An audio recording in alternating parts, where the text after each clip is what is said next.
Soy Mariana Pérez y a continuación presentaré a un escritor que aún no cuenta con una crítica literaria consolidada. En algunos pasajes de esta presentación replegaré mi voz y daré lugar a la voz del escritor debido a que tuve el privilegio de interactuar con él, entrevistarlo. Su nombre es Sergio Pérez Dauria, nació en Florida el 16 de marzo de 1945. Fue el segundo hijo de Marcos y Dora. Cuando era un niño todavía, escribía unas caricaturas de poemas. Digo caricaturas porque me imagino que serían cualquier cosa, no me acuerdo de ellos, pero yo escribía. Y se los leía a mi abuela Elena, la única que me atendía. Y en esos intercambios se reía y me decía esa frase que tanto me gusta y que todavía la recuerdo y uso. De poetas y de locos, todos tenemos un poco.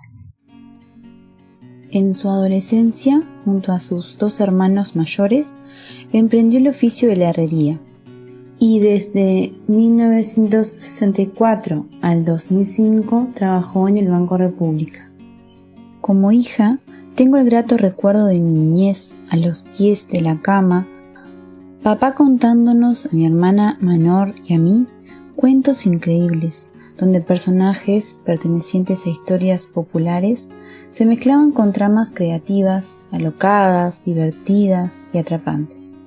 Era el ritual de cada noche, ansiosas por escuchar las historias que improvisaba para nosotras.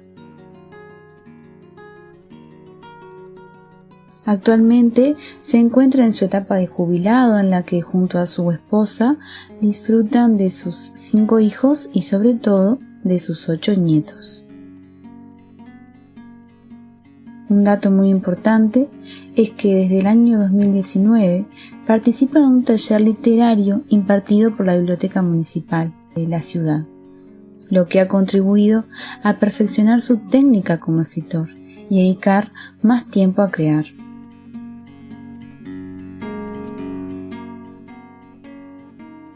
Respecto a sus obras, recientemente se han publicado 6 de aproximadamente 60 que a la fecha ha culminado, debido a que tiene algunos textos aún en proceso.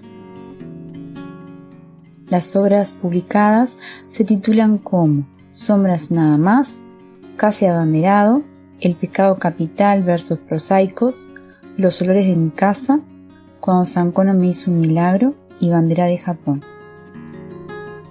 La iniciativa de la publicación fue de la directora del taller literario, dado que el libro titulado En sus 13 es una antología colectiva del taller precisamente. ¿Cómo eras de niño con respecto a la literatura? Bueno, siempre leí. Desde que tengo memoria, por supuesto que después que aprender a leer, ¿no? Cualquier libro que cayera en mis manos, lo leía. Y a esto atribuyo en parte la ausencia casi total de faltas o errores sintácticos en mis escritos. Hasta que mi hermano mayor comenzó con el taller de herrería en casa, era muy vago. Me pasaba acostado leyendo. Los libros de historia y las novelas eran mis preferidos. Ahora paso bastante tiempo tratando de escribir algo o leyendo las creaciones literarias de mis compañeros del taller. ¿Qué género discursivo es el que más disfrutas crear y por qué? La novela me gusta y de hecho escribí una de cerca de 50.000 palabras que se desarrolla en suelo oriental y está fechada en 1851. Me llevó trabajo mental y también estudio. La poesía también me gusta y he descubierto recientemente el romance. Me encanta, escribí 2 o 3 en estos meses. Y el cuento también. Cada vez que escribes, ¿cómo es el proceso de creación de cada obra? ¿Cuánto tiempo le dedicas a la escritura? ¿Eres de planificar la escritura minuciosamente o dejas fluir? Y basándome en algún suceso vivido o que me han contado, lo desarrollo en un cuento al que nunca le falta algún toquecito de humor. A veces cuando me despierto y antes de acostarme o al acostarme, repaso mentalmente lo que estoy creando y se me ocurren nuevas ideas.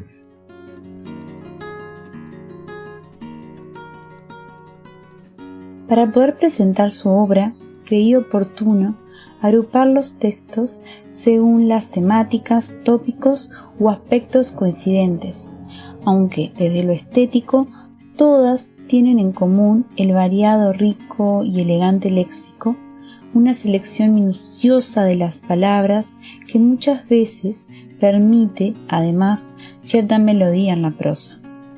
Respecto a la temática, no solo escribe sobre hechos pasados, como Noche de San Juan, respecto a la festividad vivida en su infancia, y Nos robaron, sobre un robo que se efectuó en el Banco República. También escribe sobre el presente, a través del cuento titulado Cuarentena, y sobre el futuro, mediante el cuento Una mañana del 2029.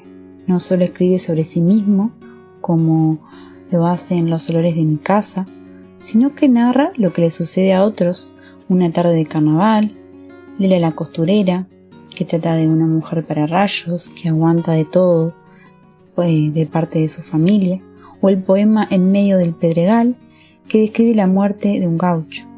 Ha escrito sobre entidades como el amor, Volando pasa Cupido, Sueños de las estaciones y El romance de las estaciones, sobre cuestiones de la naturaleza, donde podría incluirse la fábula Los huevos eran redondos, y poemas como Revelación, ¿Ya llegó la primavera?, Ardiente, La gota de agua.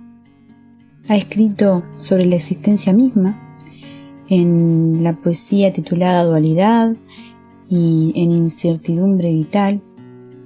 Lo espiritual religioso aparece de forma recurrente en poemas como Génesis y La historia no contada del pecado capital, y en la prosa titulada Excursión a Moriah.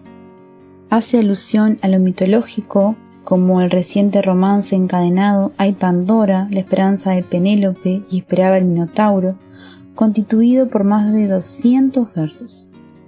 Estas y otras muchas que no menciono por una cuestión de tiempo conforman la obra de Pérez Dauria.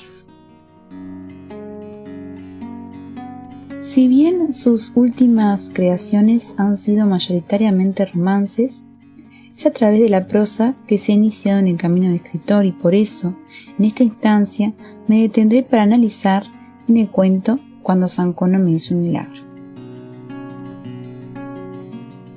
Cuando Sancono me hizo un milagro es un cuento donde el narrador cuenta sobre precisamente lo que el título indica. El personaje fijo, es decir, el actor estable que favorece la necesaria unidad de acción en el texto narrativo, se caracteriza por ser individual, un adolescente. Esta última designación se desprende del propio texto, como por ejemplo cuando dice «No trabajamos en el taller familiar de herrería artística». El narrador participa en la historia ocupando prácticamente toda la escena que se describe, debido a que focaliza con el personaje principal. El personaje principal, si bien no posee nombre propio o no se explicita, se deduce que es Sergio, porque aparece en sus hermanos, su padre y el oficio que practicaba. En lo que refiere a la unidad conjunta del cronotopo, el tiempo y el espacio son descritos a través de coordenadas muy precisas: fecha, año, hora, calle. Sábado 3 de junio de 1961, a la hora 20 y 15, calle Rodó.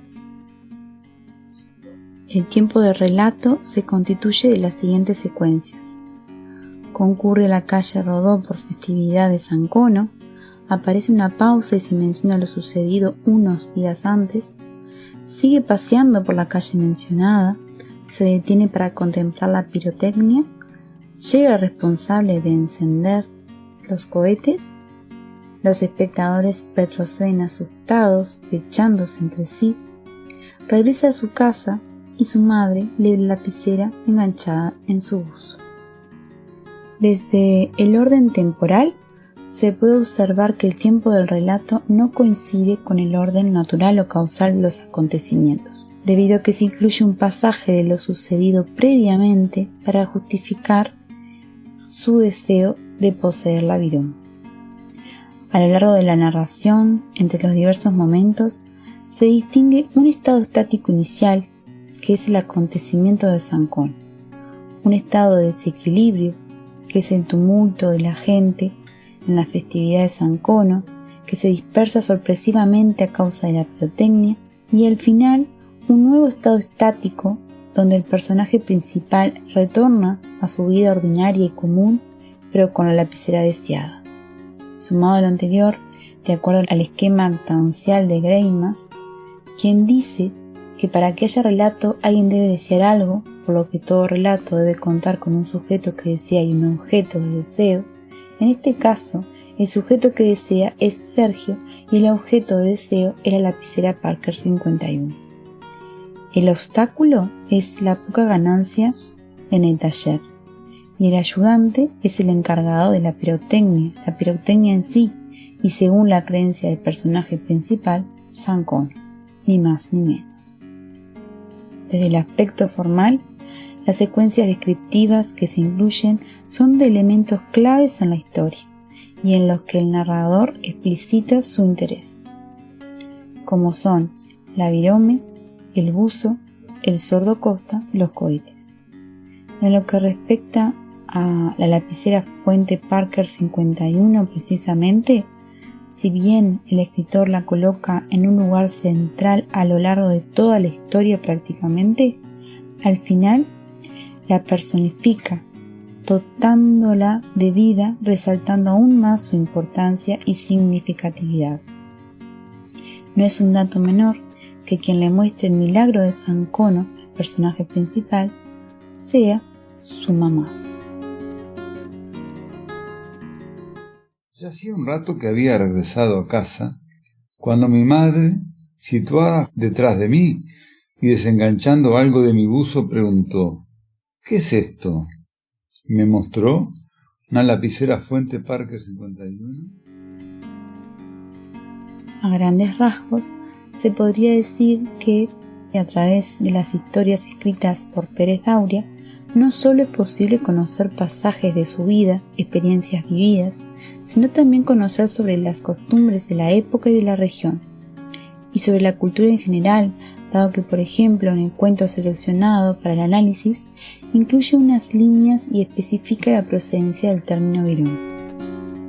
A continuación, leeré un pasaje escrito por el propio escritor para presentar e introducir una compilación de cuentos titulados Crónicas, donde explica cómo nacen sus obras.